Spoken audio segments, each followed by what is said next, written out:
महाशिवरात्रि अक्सर कहा जाता है ये शिवजी की शादी की सालगिरह है, लेकिन सच ये पूरी कहानी नहीं, ये तो बस ट्रेलर है। असल में महाशिवरात्रि उस रात की गवाह है जब पूरी सृष्टि विनाश के बिल्कुल किनारे खड़ी थी। एक ही रात में 3 ऐसी घटनाएं घटीं जिन्होंने ब्रह्मांड की दिशा ही बदल दी। एक तरफ शादी की शहनाइयां, दूसरी तरफ मौत का जहर और तीसरी तरफ वो आग जिसने देवताओं के घमंड को राख बना दिया। अगर आप ये कहानी 16 फरवरी से पहले सुन रहे हैं तो थोड़ा संभल जाइए, क्योंकि अब बात होगी शिवलिंग के प्रकट होने की, और यकीन मानिए रोंगटे खड़े हो जाएंगे। कहानी शुरू होती है एक अहंकार से। ब्रह्मा और विष्णु दोनों में युद्ध छिड़ गया। मैं सबसे महान हूं, नहीं मैं। उनका घमंड इतना बढ़ गया कि सृष्टि का संतुलन डगमगाने लगा। तभी उनके बीच अचानक एक अनंत अग्नि स्तंभ प्रकट हुआ।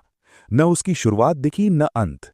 उस आग से एक गूंजती हुई आवाज आई, जो मेरे अंतिम सिरे को खोज लेगा वही महान कहलाएगा। ब्रह्मा हंस बनकर ऊपर उड़ गए, विष्णु वराह बनकर नीचे गए। हजारों साल बीत गए, विष्णु को अंत नहीं मिला। उन्होंने सच स्वीकार किया, हार मान ली। लेकिन ब्रह्मा लौटे और झूठ बोल दिया। उसी पल उस आग से प्रकट हुए काल भैरव। झूठ की सजा मिली, अहंकार टूट गया, क्योंकि वो आग कोई और नहीं, स्वयं शिव थे। वो इतने प्रचंड थे कि देवताओं ने उन्हें शांत करने के लिए जल दूध चढ़ाया। यहीं से शिवलिंग पर अभिषेक की परंपरा शुरू हुई। लेकिन कहानी अभी बाकी थी। जब देवता शक्तिहीन हो गए तो समुद्र मंथन हुआ। सबको उम्मीद थी अमृत की, लेकिन निकला हलाहल विष, जहर इतना भयानक कि पूरी सृष्टि जलने लगी। एक बार फिर शिव आगे आए। उन्होंने वो जहर पी लिया और अपने कंठ में रोक लिया। शिव तपने लगे।